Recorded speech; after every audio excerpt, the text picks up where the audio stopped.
Good evening and welcome to episode 407 of the Stacey West podcast. For the third episode in a row, those of you that don't like me will be getting tired of me, but my name's Gary and I will be your presenter. And for what seems like an eternity, I will now be joined by Chris in the studio. How are you doing, mate?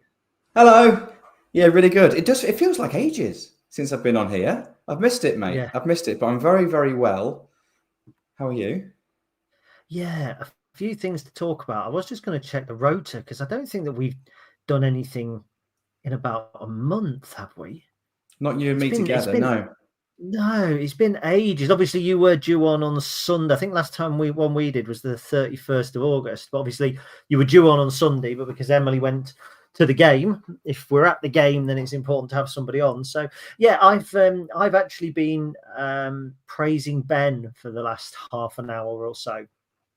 Makes a change. And without going into too much detail, Bosch Legacy is on Amazon. Now, I don't like adverts and I don't like paying for things. So when I paid on Amazon to get rid of adverts, that was a pretty big decision. And you go on Bosch Legacy, and even if you've paid for the ad-free Amazon experience, there are adverts on Bosch Legacy on Amazon because it's a different, I don't know, freebie or something.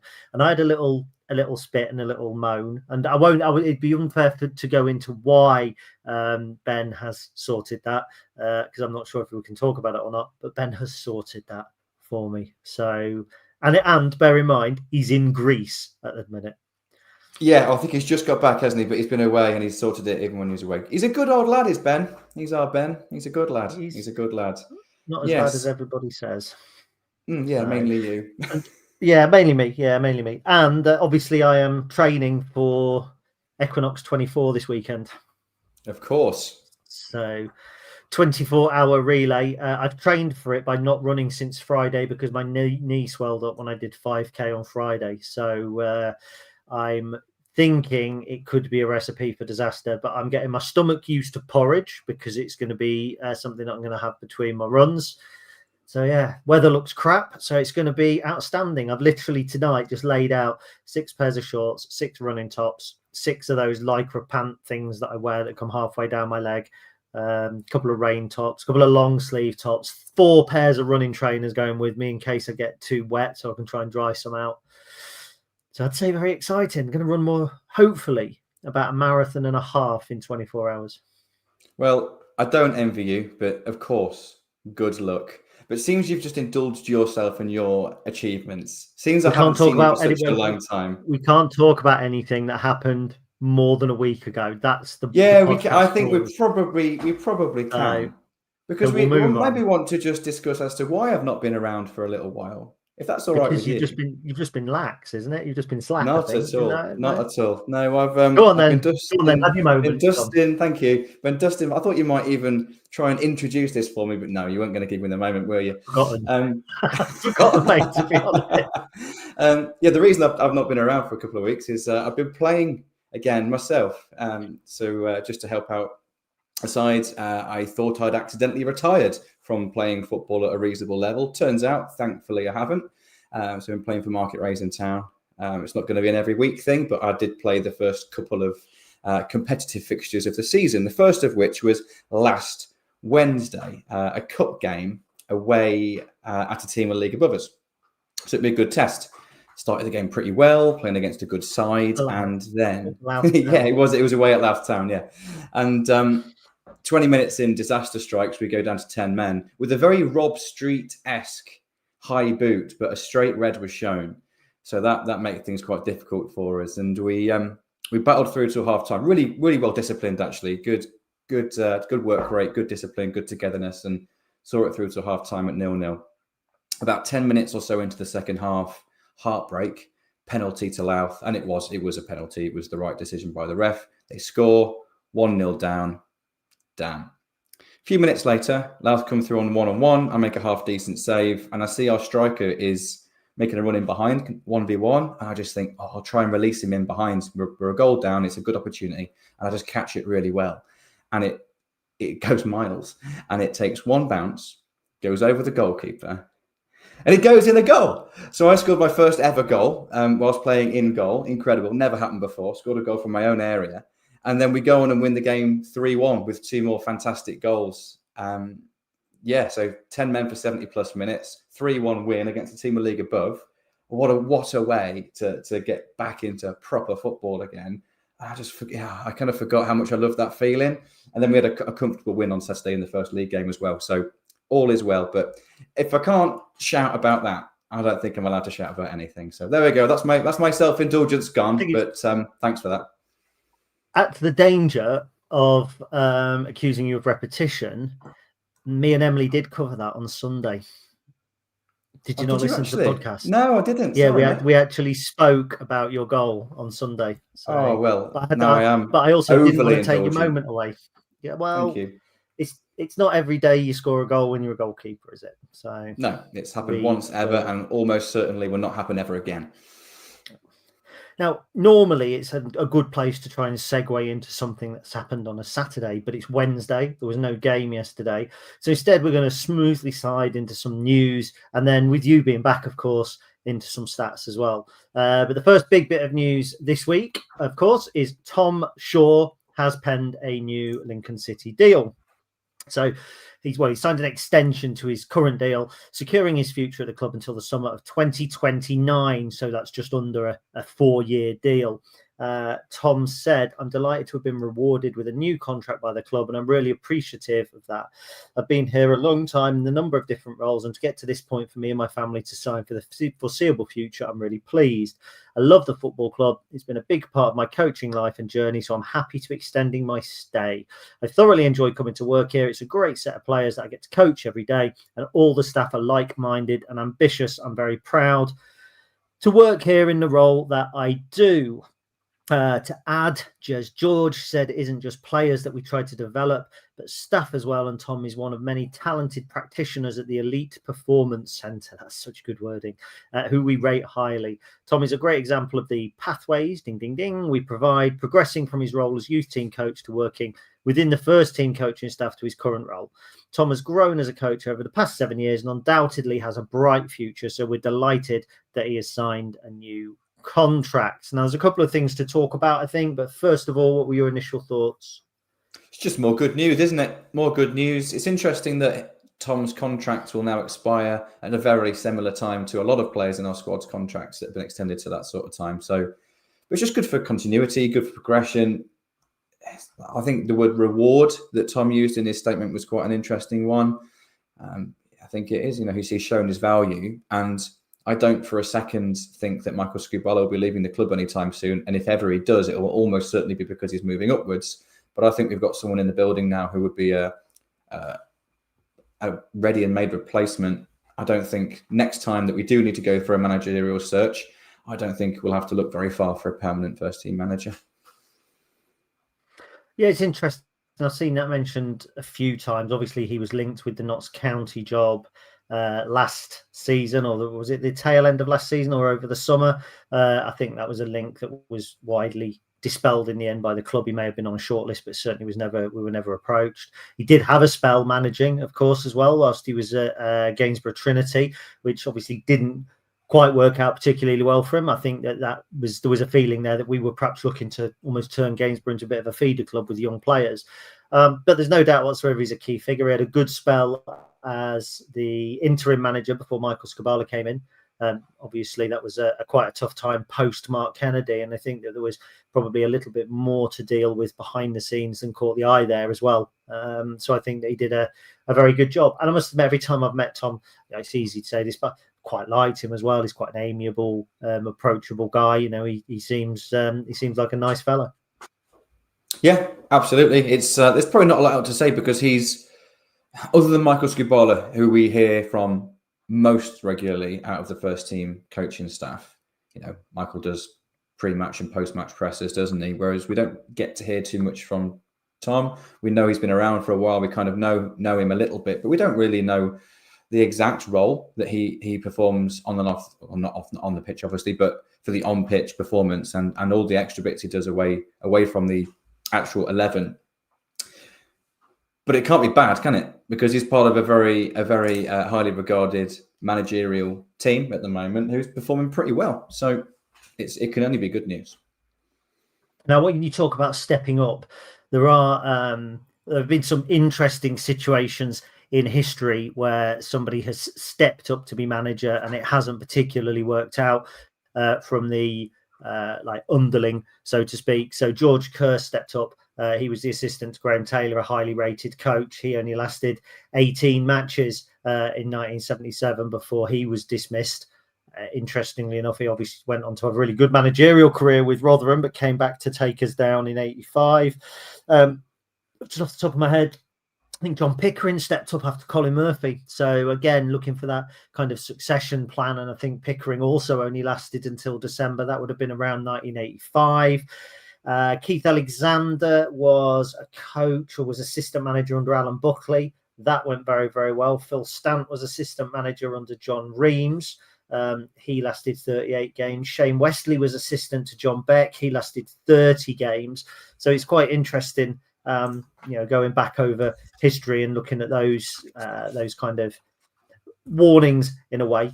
Some people are suited to coaching, some people are suited to management. I would really like to see what Tom could do as management, but at the moment I think we're talking about cogging a machine rather than succession planning, and I would like to see Michael Skubala stay with us for as long as possible and have Tom and have Chris Cohen around him. And a great team is often better than the individual. Peter Taylor and Brian Clough were far better than Brian Clough, so to speak. Yeah, it's a good point. I think it's a very individual situation, isn't it? I think every situation where an assistant steps up into a managerial role is a unique one. I think there's something particularly unique about Tom just because he's been here for such a long time and has started as youth team coach, then youth team manager, then gradually increased up until assistant manager now. And I've just seen a question in the chat from Andy asking, does he have his coaching badges for the top job? And I seem to remember I recently had to change Tom's coaching qualifications on the Football Manager database and update it because I saw some news that he's now got his pro license, which is the highest it can possibly be.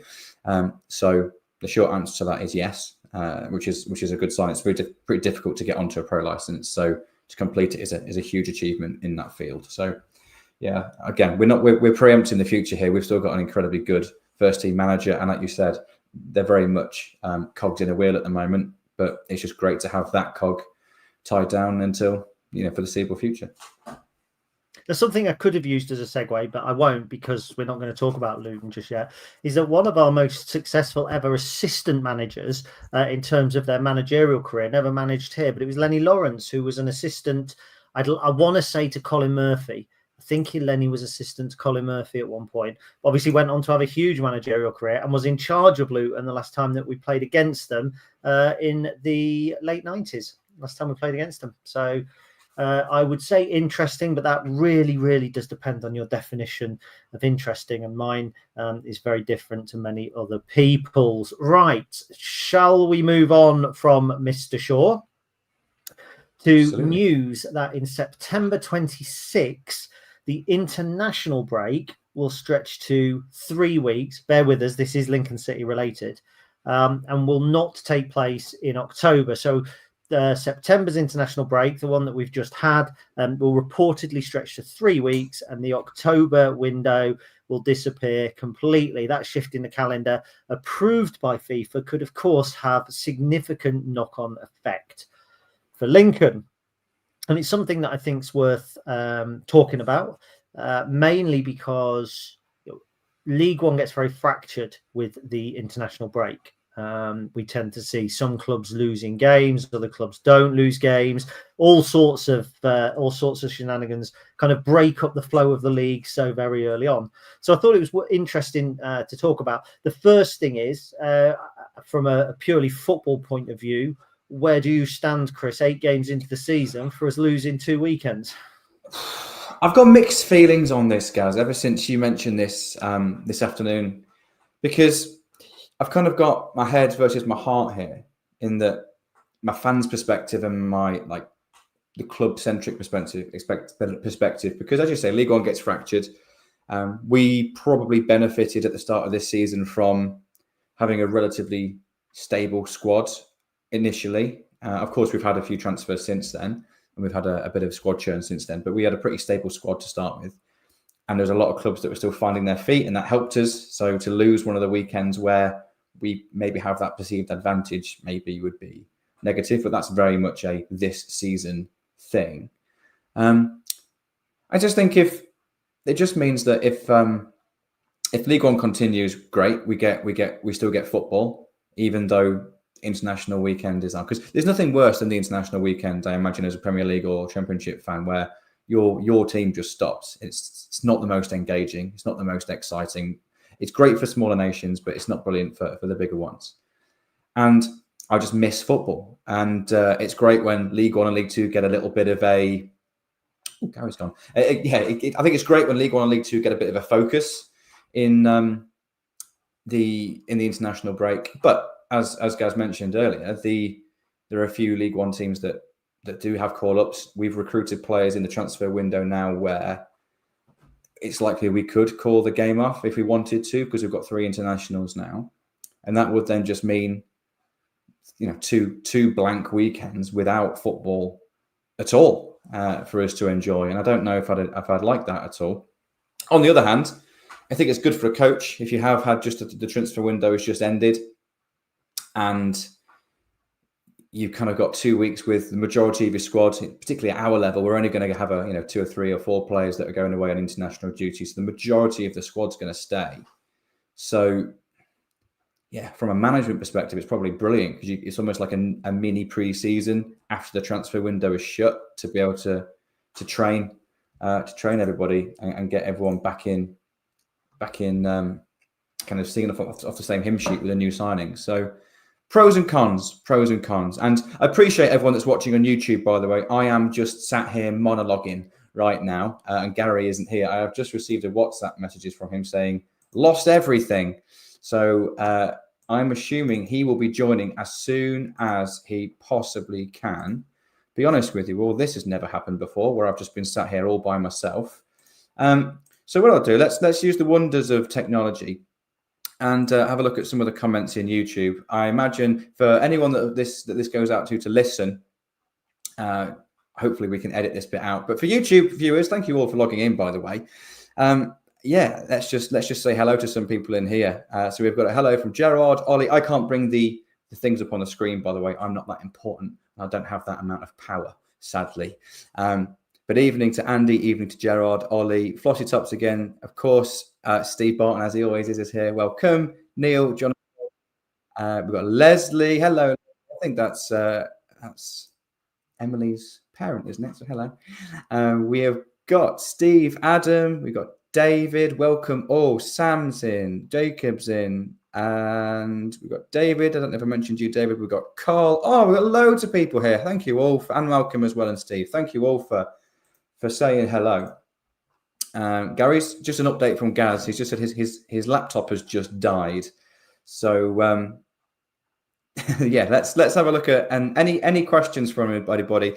I'm genuinely interested in your opinions about the international break. It's news that came out only really recently. So if you missed Gary's intro, it was that as of next season, the October international break is going to be scrapped. But there's going to be an extended international break for the September break. So from a Premier League perspective, there'll be 2 blank weekends and a Championship perspective as well. And I think there'll be 4 international matches in that time frame.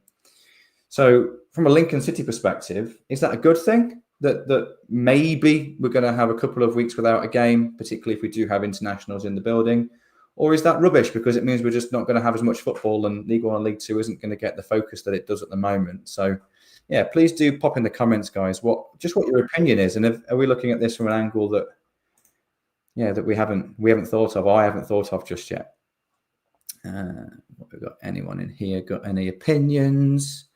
Appreciate this is brilliant audio listening, isn't it? Flossie just said, Chris, great opportunity to get my stats in. You know what? I haven't got that many today, though. Gary recently wrote a article, and it was not influenced by me at all, by the way. He did send it to me earlier saying, did I think it was any good?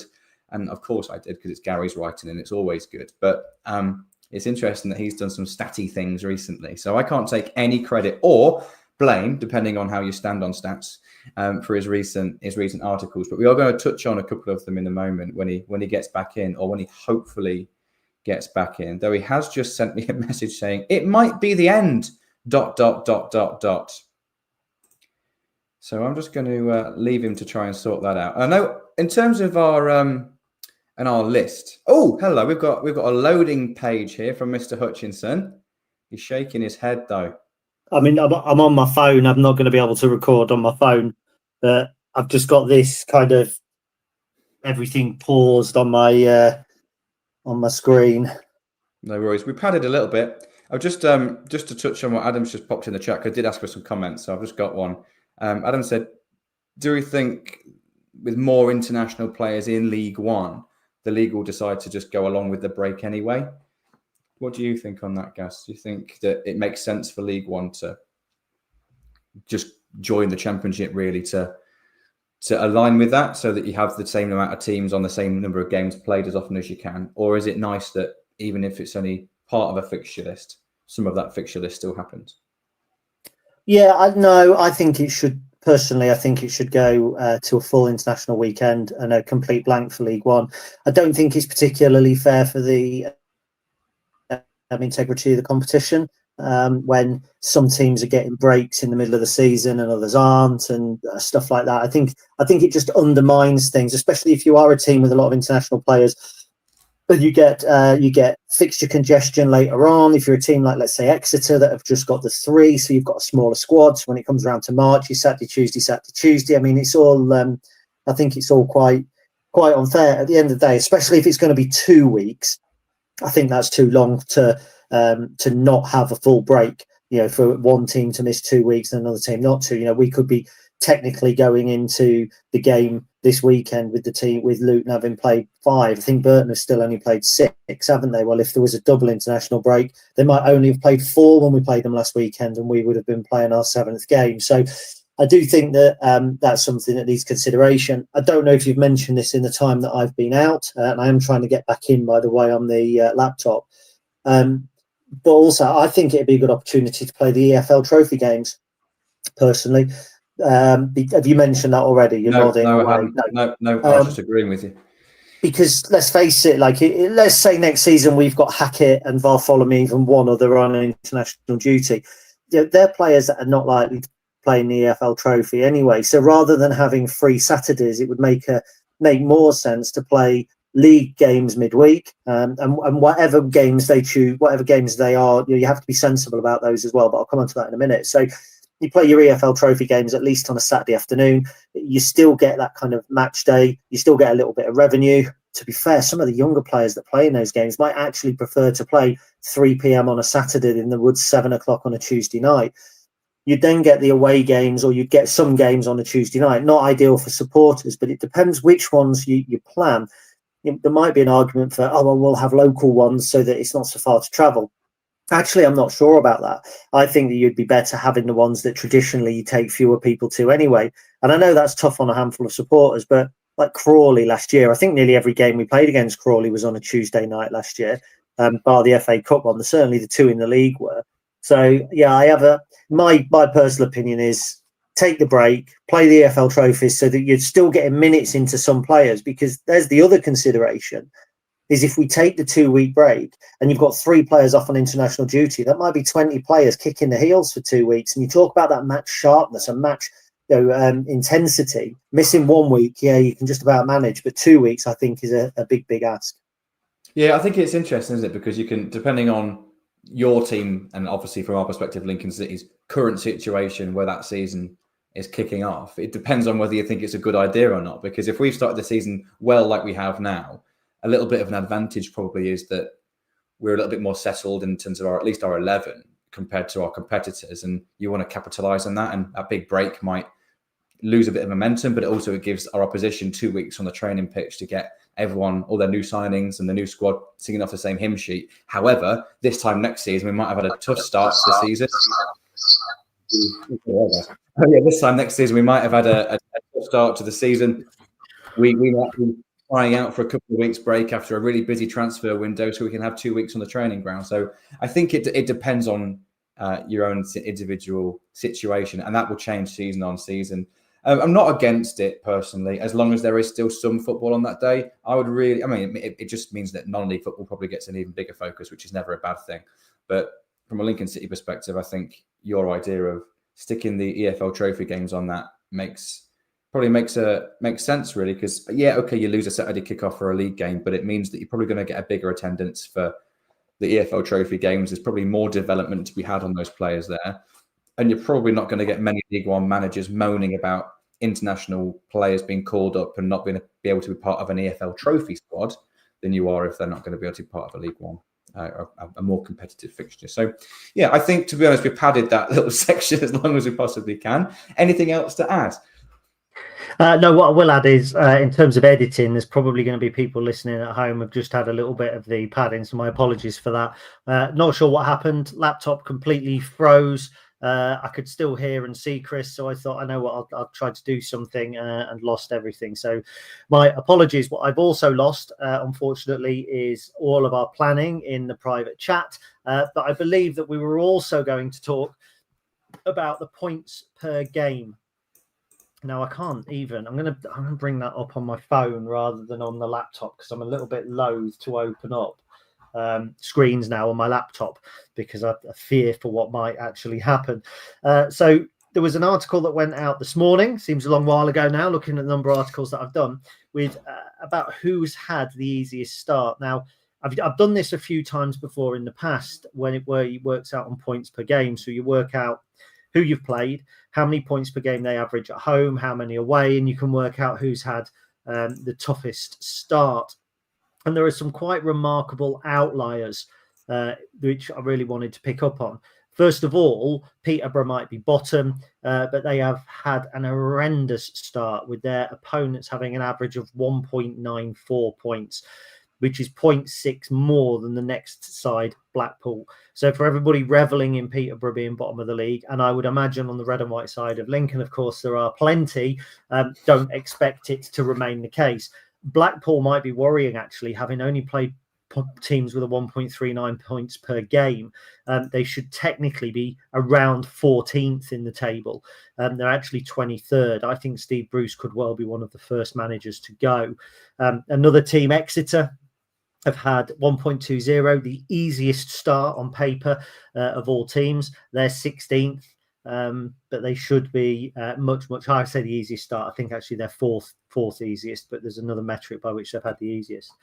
And then there's us. We've played an average of teams with 1.22 points, sixth easiest in inverted commas start in the division, seventh overall. So we're probably about where we should be.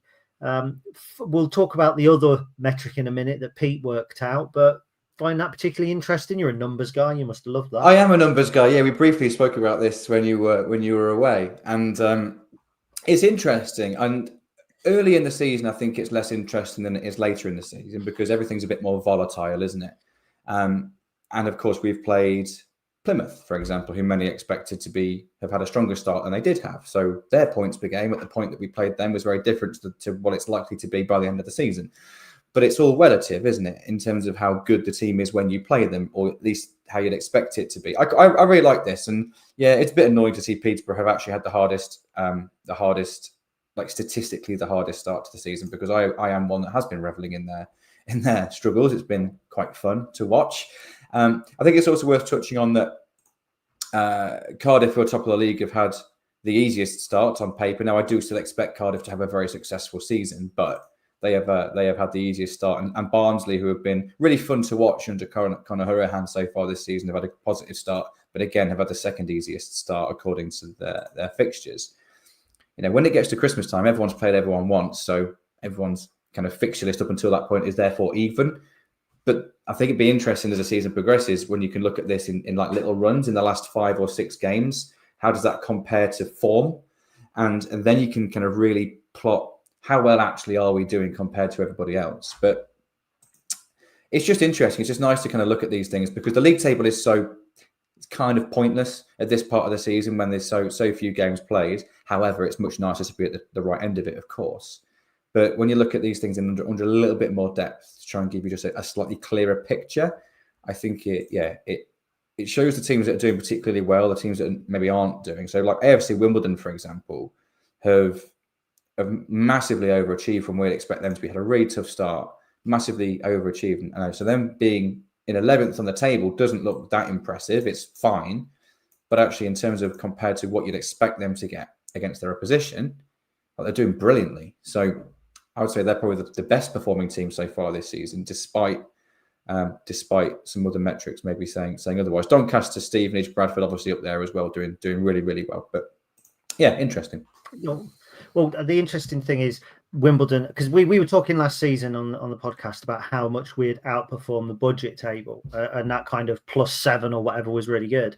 So in actual fact, in terms of points per game, and there's another metric we'll talk about in a minute, Wimbledon are actually +9. So they should be 20th based on points per game of the opposition that they've played, and they're actually 11th. So that is impressive.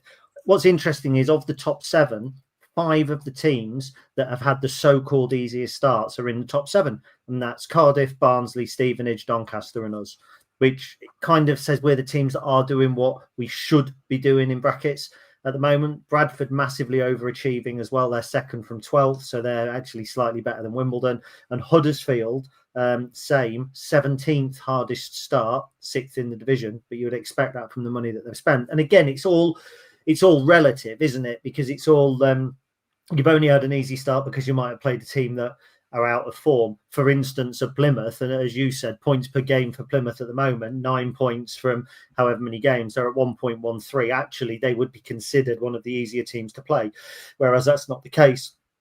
Wigan 1.35. They should be 13th. They're actually 8th. I think that they're going to be quite a bit higher overall. Now, another one that was really the other interesting one, and this was worked out by Pete, our good friend Pete, in the middle of a meeting. I hope nobody he works with is listening. So he sat down and worked out the average current league position of all the teams that a club has played.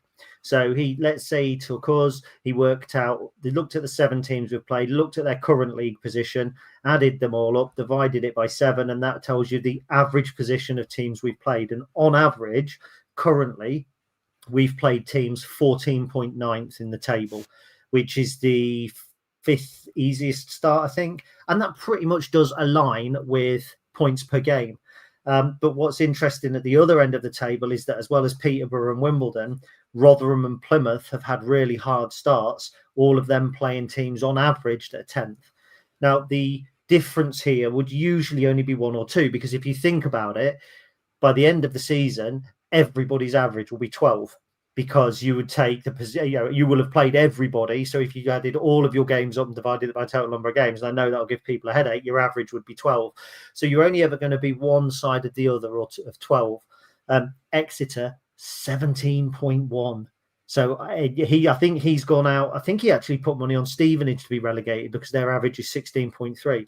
But at the minute, if you're a Peterborough fan, you'll probably be thinking, well, at least we can climb the table. But if you're an Exeter fan, I think being 16th, but having had the easiest start by that metric, tough times ahead for the Grecians.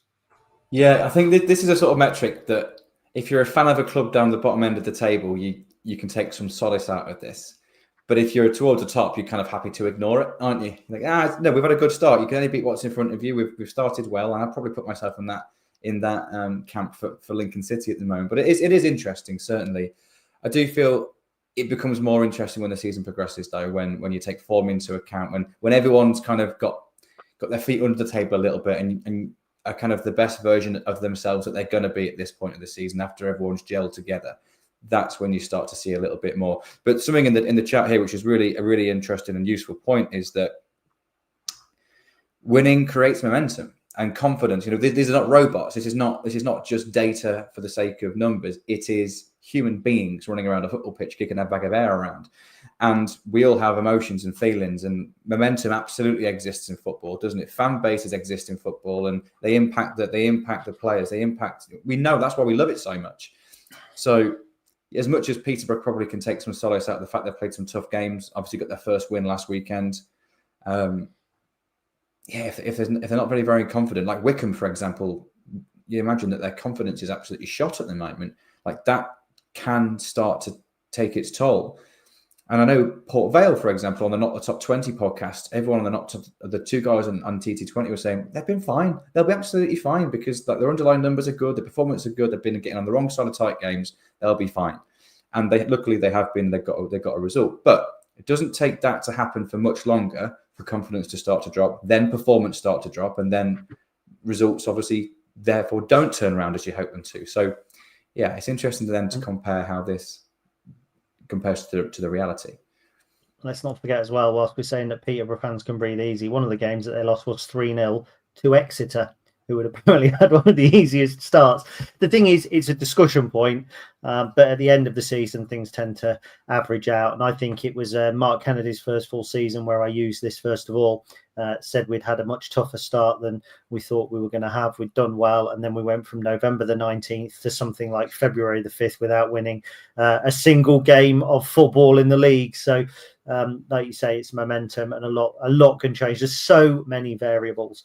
Now, really quickly, I'm not sure how much we missed, so I just wanted to also touch on something else that I wrote this week, just because I found it particularly interesting. And those looking on at home, those watching, my apologies. I appreciate I'm on my phone, but I've lost all of my research off the screen. It was the imps that were in the top 10 for stats in the division. Now, on Y-Scout, they have a thing called an index, and they'll tell you the so-called best players in each division, not based on any one stat. So if you're a centre forward, it's not just on your goals, it's on literally all of the stats, and they work out who are the best players statistically in the division.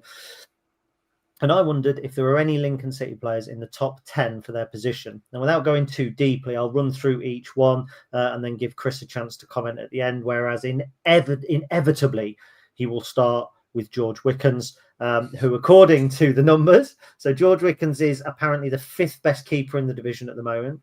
Tendai Darikwa is the 7th best right back. And bear in mind, when we say 7th best, that isn't a slur, because you're talking 24 right backs as first choices, and you would then consider if there are more than 2 at a club, you could be talking, out of 30 players. Conor McGrandle's 7th best holding midfielder. That could be out of, if teams are playing 2 holding midfielders, 48, 50 players. Tom Bayliss, the 9th best holding midfielder. That's the one I'm going to pick up on. Rico Hackett, 8th best lateral forward. And James Collins, 4th best centre forward. Now, when you consider that our strength supposedly is defending, I think it's remarkable that actually there are 4 players there who play ahead of the defence, all of whom get into the top 10 for their position. And incidentally, I think Rico is something like the 3rd best left-sided attacker, because it also includes right-sided attackers as well. Yeah, this is more up my sort of street, as you know. Really like this. And I really like the index on Y-Scout, because it doesn't just, as you mentioned, it doesn't just take one stat into consideration. So if you pick out one stat that someone just happens to be good at or happens to be an outlier at, you can build a maybe slightly inaccurate picture of what that player really is. But when Y-Scout almost has little multipliers to each individual metric depending on what position they're in, it gives a really good, it's a rough guide, but it's a really good rough guide of, right, how good is this player just generally? It's as near as you can get, I think, with stats, as giving a player an overall rating like you would on something like FIFA. It's as near as you can get with that, I think, in terms of just ranking them. So it's great. I'm not surprised at all that George Wickens is in the top part of the league for his role. But yeah, it's interesting that you mentioned that a lot of the players are ahead of the ball. And you mentioned our strength is defending. I think we're good at keeping teams at arm's length, good at keeping teams out. We know we can defend our box well. But I think our biggest strength is just that our whole is greater than the sum of the parts. But what this shows is that the parts are pretty good by themselves as well. And that's really pleasing. Yeah, very good. So just quickly, currently the best team in the division is as follows. Nathan Trott in goal. And I think I put something in our chat that it's a remarkable stat. Prevented goals we talked about a few years ago. I think Lucas Jensen was 10 prevented goals, and it's worked out by taking your XG on target against your goal. So it's quite technical. Over the course of a season, it builds up. Nathan Trott is already on 5.72 prevented goals, which is, I think, 4 more than anybody else. Outstanding. Yes, ridiculous. Max Conway at left back, which is a player I think John Helm let slip that we'd been looking at over the summer at Bolton. George Johnson at Bolton, best centre half alongside, I'm not sure his first name is Deitch at Northampton, and Fraser Murray at Wigan, the best right back. Davis Keeler-Dunn, no surprise there, massively highly rated player. Ruben Colwell, Ollie Norwood, and Josh Koroma at the central midfield, and up top Matt Stevens and Aaron Connolly. So I think it's it's interesting to know what the current indexed team of the season is. For me, I just want to pick up on Tom Bayliss and probably Rico Hackett in this as well, because I think they're 2 underrated players. Now, Rico I didn't think he was outstanding against Burton. I said it on the podcast at the time. I don't like him as an inverted winger. I think it takes away partly from his skill set as a left wing back did. But I think to find that he's the 8th best lateral forward, which is wide forward in the division at the moment in terms of numbers, was actually quite surprising. And I think the same with Tom Bayliss, 9th best holding midfield, because they're 2 players I think that a lot of our supporters overlook. They're not a James Collins scoring every week. They're not a Sonny Bradley putting their head through everything every week. And you only have to make one misplaced pass, one kind of error, particularly as a winger, one bad half of football, and it's easy to get labelled as somebody that's not having an effect. I know there was a huge feeling around the club that when Tom Bayliss signed his new contract, that was as good as a new signing. His set piece delivery, I said it on the podcast Sunday, I'll say it again. I don't think there's anybody better in the division with their set piece delivery than Tom Bayliss, and I stand by that, but not Josh Sheehan at Bolton, nobody. So, good to see those 2 statistically getting the plaudits, even if in the terraces it's not always the case. Yeah, I totally agree on Tom Bayliss, and I think Conor McGrandles as well and we were guilty of this ourselves on this podcast last year, in maybe underrating his ability and his importance and his skill set. And yeah, obviously numbers don't have opinions. That's what I like about stats, by the way, is they don't have an opinion, so you can just take them at face value. And these give, Conor McGrandles comes up as the 7th best, holding midfielder in the league currently. Must be doing something right. And I think that just goes to show that, as fans, you can't see every single action of every single player on the pitch when you're watching the game. It's impossible to see it all.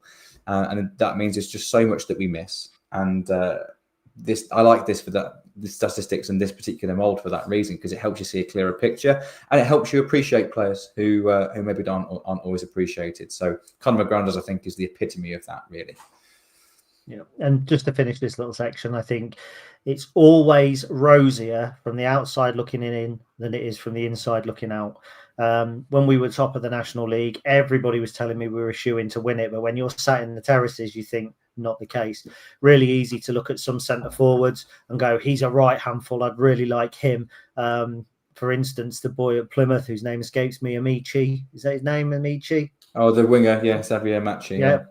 Yeah, below Rico Hackett in terms of numbers this season. So again, I just think it's really interesting. Sometimes it's like the grass is greener. You don't always value what you have in your squad because you see warts and all. Speaking of warts and all, it's been quite a fractured first half to the Stacey West podcast. Stat heavy, broken, crisp padding, but we got there. Let's hope that the second half is better, and that will be coming up in just a few seconds. 43-40. Right, let's have a look at some of these. Just seen something in the chat here from Gerard Camesso. Have you seen this? I didn't know this. I don't know if this is the news to you at all, but following at home of the Red Imp supporters NA, and that's definitely somewhere in America, on Facebook, and Darcy's Tavern, Bradley Beach, New Jersey, isn't it? USA, another great podcast, fellas. I mean, very kind of you to say another great podcast because it's been a mess so far. But it's amazing that people are watching live over in the States. So welcome to everyone watching in Darcy's Tavern. Incredible, that is. We've got Mick as well. Mick Kennedy's in the Philippines listening. Wow. And Roy, he's also in a place where I think they speak a foreign language, Pickering. So yeah, where else is it? If anyone else is watching from anywhere weird and wonderful, let me know. And by the time we get through these comments, I'll add. We'll give you a shout out. So And we Gerald mean Fox. officially as well, don't we? Not like just a VPN from Benin, not like VPN, actually somewhere else other than this not country. like I watched the Burton game from Rostov or wherever. Evening to Ollie, evening to Andy. All our regulars are on board. Flossie, once again from a damp Cornwall. Let us know in the comments at the bottom whereabouts in Cornwall, Flossie. I love Cornwall. Steve Bottom's in a rainy Skipton. Look, preempting us. No, I like Skipton, but it can be pretty bleak. Neil, good evening. Neil Flower, John Booth, good evening. Gerard says, looking forward to Saturday. We could go top if Barnsley don't win. I don't look at anything like that at all. Flossie made an executive decision. We'll be back from the Luton game. A long way to come from Cornwall. Leslie Rook, Emily's mum, Ems's mum, is online. Evening, lads. John says, what Greek island has Ben gone to? No idea. Should have paid attention. Probably didn't. I think it was Steve Rhodes. Jullens. Oh, okay. Yeah, you paid attention. I've had a lot on. That's my excuse. Just caught the last bit. They're called Snickers now. Thank you, Steve. They are. We do like those. Adam Ball says the stats man is back. David Tuplin, evening. Sam Rowson, legend. Now, I'm not going to tell anybody why just yet, but coming up over the next few weeks, you're going to see this guy's name. What a top fella. Absolutely fantastic work. Jacob, good evening, guys. How are you? Jacob's birthday this week it was, so belated happy birthday, Jacob. I'm just looking for new names now. My apologies. Carl is here. Good evening. What you drinking? It's Cherry Pepsi Max, and it is very nice. Thank you. Do you guys want to see a strong Chelsea team start? We'll pick up on that in our Sunday preview. Pick up on it on Sunday when we preview Chelsea. Flossie spotted me freezing up. Yeah, the moments before the disaster. Malcolm is on. Hello, everybody. My eyes stopped moving. My audio was fine. That was at 7:18. That's good because that actually lets me know what time I can start editing from. Let's have a look. Then it was Chris has got a great opportunity to get his stats in. Ed Fleeting is on. Hello. Richard Pearce is in. It can only positive to have this as a talking point. The more international level players we have, the better we are as a team. Yeah, solid point. Roy is on. Hello, Roy. We had Mick in the Philippines. We've got Walter. Good evening. Wow, there's a lot of comments in there tonight. Yeah, it's good.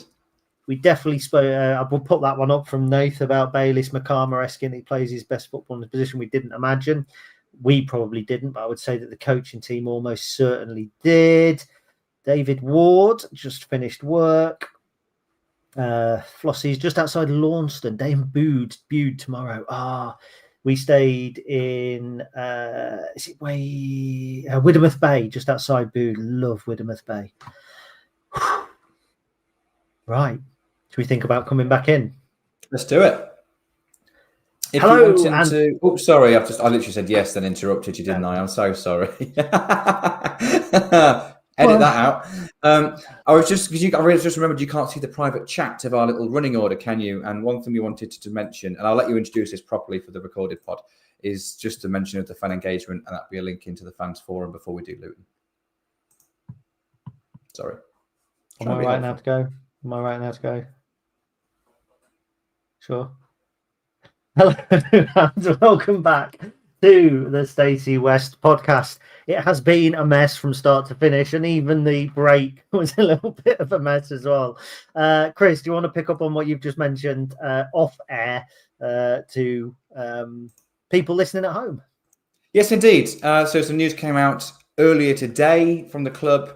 Just good news. The club have finished joint second in the fan engagement index of all EFL clubs. Only fan-owned Exeter City were ahead of the Imps in that table, which is just, I know it's something we've kind of got used to being towards the top of that table over the last few years, but I just think we never want to take it for granted, really. And we all have our own opinions about how the club is run, and I think on this podcast we're all pretty positive in that regard, but it's very easy to take things for granted at times, isn't it? So only one of, from how it read, I think we're one of only 3 teams to have been awarded the Gold Award for fan engagement, which is Exeter, us and Carlisle United, who are obviously no longer in the AFL, sadly, but this is for last season, I believe.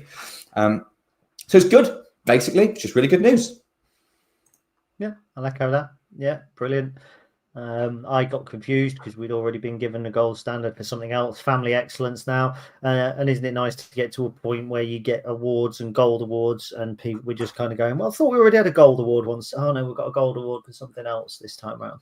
And it's not blowing smoke. Sometimes the club do get the odd thing wrong, and I think you reach gold standard when you address those issues and deal with them in the right and correct manner. And the issue or non-issue or whatever it was that arose around the 617 flags recently is a classic example of dialogue, and solutions. Same with they were planning on closing off the Real Mac stand to supporters, the fan zone to supporters in the Real Mac stand, and there was some negotiation and discussion with fan groups, and they went back on that. And I always say there's never any shame in going back on a decision, and it's why, and I'm not going to get too political, but it's why I get really mad when people are still banging on about Labour and winter fuel payments, and they go, well, they did a U-turn.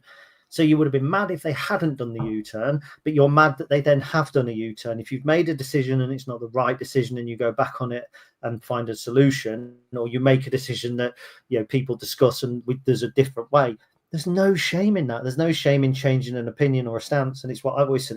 There's no shame in changing a viewpoint.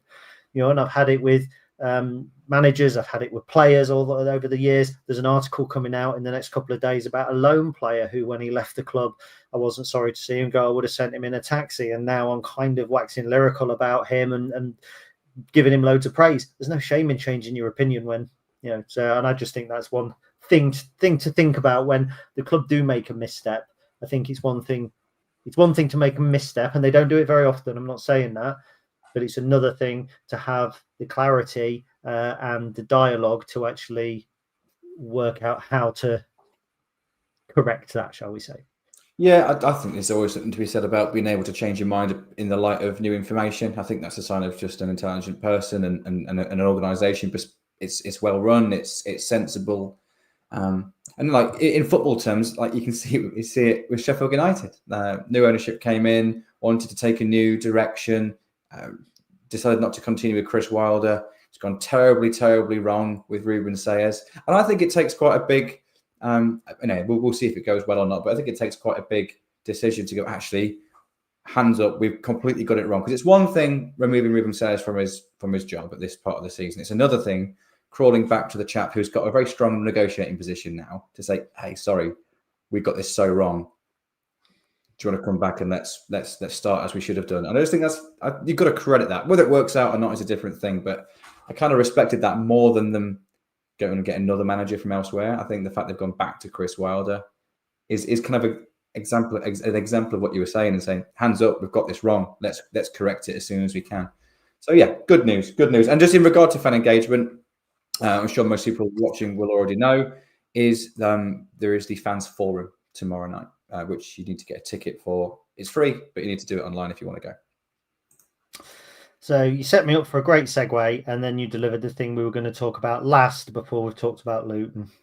Well, I thought it was part of the fan stuff. Really. Right. The segue was, while we're talking about a manager that's had 2 stints at a club, Luton Town are another one that weren't afraid to reappoint a manager who left them once before in Nathan Jones, and they are our opponents lunchtime this Saturday. Yeah, that would have been good. It would have been good, wouldn't it? Yeah, that would have worked. I don't know, 1 goal from you dropping out your hands and you get carried away. So Luton Town, not a team that we've played since the first season we came back into the Football League. Last time we played them, it was 0-0 at Sincil Bank. We lost 4-2 at their place at Kenilworth Road, I think, on New Year's Day, potentially. It was certainly around New Year, if I remember correctly. Alan Sheehan sent off early for them. Harry Anderson sent off just before half time for us, something like that. Anyway, so not a team that we play a huge amount, certainly not a team that we've met very much at all over the last few years, by a bit in the National League, a little bit around the turn of the century. They were a Premier League team 2 seasons ago, so literally 2 years ago. I think they were a week away from beating Everton 2-1 at Goodison. Last Saturday they lost 3-2 at home to 10-man Plymouth. So yeah, quite a big change around for Luton. I have spoken to a Luton fan and I've got something to publish again, I think tomorrow, maybe a little bit later. How do you see this one going, Mr. Lamming? Oh, it's going to be a tough game. I think the fact that Luton have been indifferent, unconvincing so far this season in terms of results doesn't tell the whole story. But they're certainly searching for their consistency in their best 11. I think I know everyone changes teams these days. Michael Skubala likes to pick his team according to the opposition or tweak it at least. But Luton have picked a very different starting 11 in pretty much every game so far. But I think they've only played 7 games. We've played 8, so league table doesn't tell the whole story here. Won 4, lost 3. No draws as of yet. That might change on Saturday, but we'll see.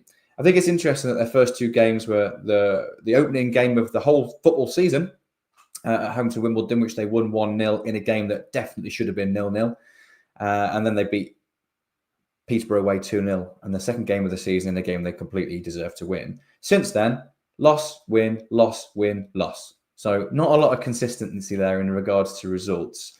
A lot of one goal margins there as well. So 1-0 win against Wimbledon, as we discussed, 2 against Plymouth, lost 2-1 away at Bradford, won 1-0 at home to Wigan, lost 1-0 away at Cardiff, and then did beat Burton away convincingly 2 weeks ago, or 3 weeks ago, whenever it was, and then just absolute chaos ensued at Kenilworth Road on Saturday in a bizarre 3-2 game, a loss against Plymouth, which they definitely did not deserve to lose in regards to the underlying numbers, but it was just a game full of chaos. Weird. They will play a back 3. I think we can be pretty sure about that. How they line up ahead of that, they've been 2 strikers and 3 midfielders at times, and a couple of times this season they've been 1 up top with 2 number 10s in behind. So that will probably depend on us a little bit in terms of whether we're home or away, what Luton's ambitions are for us. But the most interesting thing for me about Luton's lineup is their wing backs.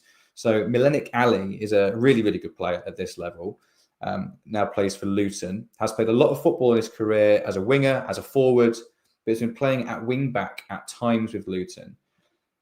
Very attack-minded wing back. But in their 7 league games so far this season, there's been 5 different combinations of left wing back and right wing back so far. So that's a lot of change and a real lack of consistency there in that part of the pitch. And that's very, very different in a 3-5-2 or a back 3 formation than it is in, say, playing different fullbacks in a back 4 or different wingers in a front 3. Because in a 3-5-2, your wing backs are your most important players on the team because they have to be. They're almost doing 2 jobs at once.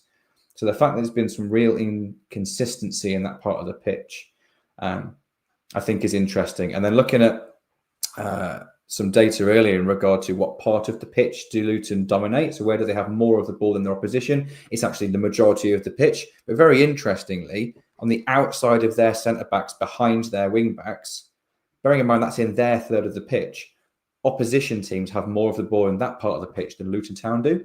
So I think that goes to show that maybe there's a lack of cohesion in the wing-back position at the moment, a lack of consistency there that we could potentially exploit with our aggressive wingers. So I think it'll be a game that's played on the wings and in the boxes in terms of set pieces. Luton don't give that many chances away, don't create many themselves, and that are clear cut. Lots of touches in the box, but not very high for big chances. So yeah, it's really interesting at the moment because they're just not quite firing all cylinders, despite a very, very strong squad. 19 shots against Plymouth, XG of 3.4, but their only 2 goals were penalties. They do, interestingly, create less XG, but looks things away from home. They beat Burton 3-0, but created just 1.6, whereas at home to Cardiff, they lost 1-0, but created 3.72. Away at Bradford, 0.12, and away at Peterborough, they won 2-0, bear in mind, 1.16. I think what we can say is when they're good, they're very, very good. But at the minute, they haven't found the killer edge. And I think to a degree, that could partly be down to that lack of kind of cohesion, that trying to play so many different positions and different players. As you say, there's no real consistency. I don't think. Interesting player to look out for, by the way. And I don't think he's actually playing for them at the moment.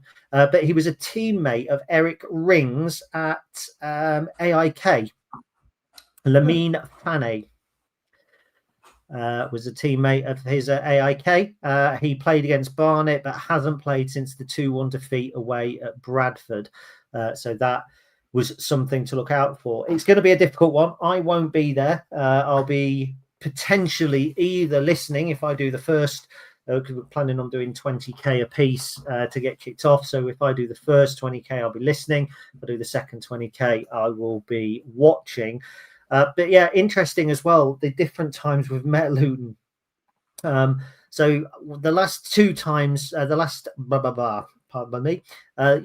three times I think that we've met them, I'm going to pieces, Gary, come on, was in the Blue Square Premier before the league. We've also played them twice in the FA Cup, back to back, and before that I think 1960s we were regular opponents, so they do cross our paths every so often, so it's one of those to cherish. But it could of course be a League One game for the next few seasons, because they may well stick around at this level for a while if they continue to have the kind of inconsistency that they've had. I know you kind of went not sure there, but it all depends on that consistency, doesn't it, and how long they have patience, because they were booed off against Plymouth. Kai Naismith addressed the boos in an interview. Matt Bloomfield has addressed the fact that they're shot shy. They feel there's a crisis, even though they're 11th in the division. And I suppose that's with them being an ex-Premier League club.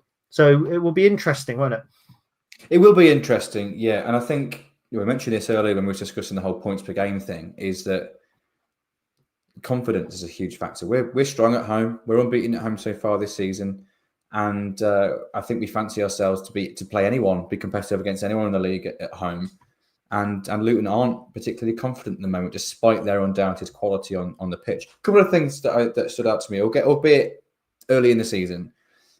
Luton have only scored 3 goals from open play so far this season. Only Blackpool, Exeter, Northampton and Burton have scored fewer from open play. We've only conceded 2 from open play. Only Cardiff have conceded fewer from open play.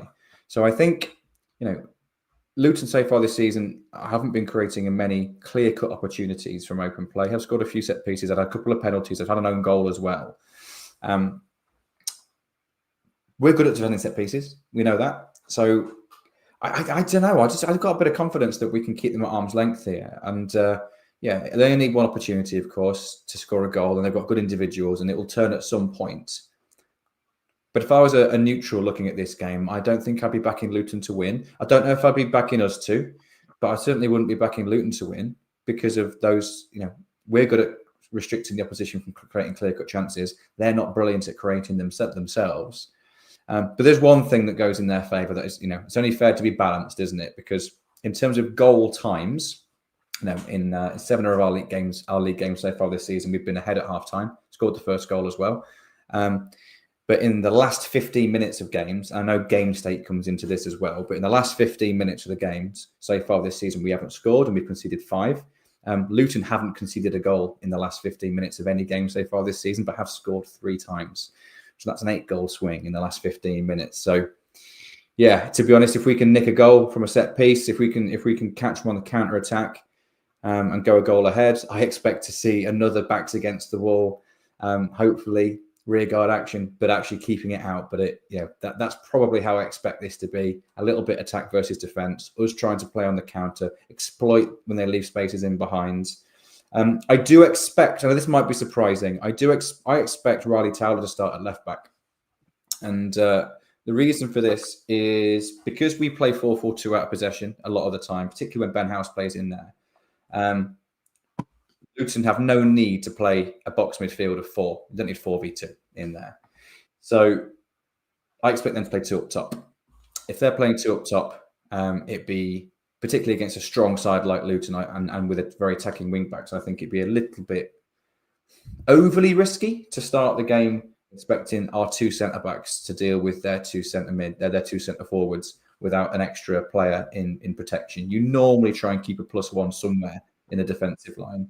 I think it would be a very, very ambitious and attack-minded team selection by Michael Screwbala to pick Adam Reach at left back. Not that he's done anything wrong; it's just horses for courses in my mind. So that'll be probably the one selection for me that I think would be really interesting, because I think it dictates a little bit around our approach to this. I'm not saying that if Talos plays, we're going to be super, super defensive, but it's probably that little bit more conservative with one eye on having players behind the ball to then counter, rather than to be necessarily on the front foot and try and pin Luton back. I think we tried to do with when Reach plays. But yeah, tactically, that's probably my biggest factor. And it's just going to be impossible to work out who on earth's going to play at wing back for Luton, because they've played so many different combinations so far. Very good. So that's all the preview you're going to get, because we don't have an opposition fan view apparently this week. But we do. I did speak to Oak Road Hatter, mainly because they emailed me and said, could I answer some questions? And I said, yep, if you'll answer mine. So I do have a little bit of something going out written wise. Do not forget, as Chris mentioned earlier, it is the fans forum tomorrow night. You do need a ticket, but it does not cost any money. If you cannot get to the fans forum, you can still submit a question. So while we've been on air, I've had it confirmed that questions will be accepted tomorrow night via email. So if you email your question to media@theredimps.com, then your question will be put to the panel. For those that are going, I understand that there will be a Jez George presentation of some description, which is likely to be really good. You know, whatever your opinions of Jez are, he knows his way around a presentation, and he does bring them to life far more than talking about slides. It's one not to be missed. I will unfortunately be missing it, thanks to the perils of having two cars in the garage at once. But Chris will be in attendance and Ben will be in attendance as well. So if you want to pop along and say hello to either of those guys, they will be there. So first of all, or lastly rather, my apologies. Tonight has been an absolute shambles of a podcast. I think it's just not been one of the best ones at all. 407, and I would imagine it will come somewhere between 400 and 407 in terms of quality. So thank you everybody for sticking with us. We've tried to do our best. We'll be back on Sunday, where I believe it's Ben and Chris, I think, going over the Luton game. Certainly not going to be me, as I won't be there. I will be broken, battered and bruised, laying in a heap on the sofa. Let's hope that the Lincoln players aren't like that come 3 o'clock on Saturday and the completion of the game against Luton. Up the Imps. Up the Imps.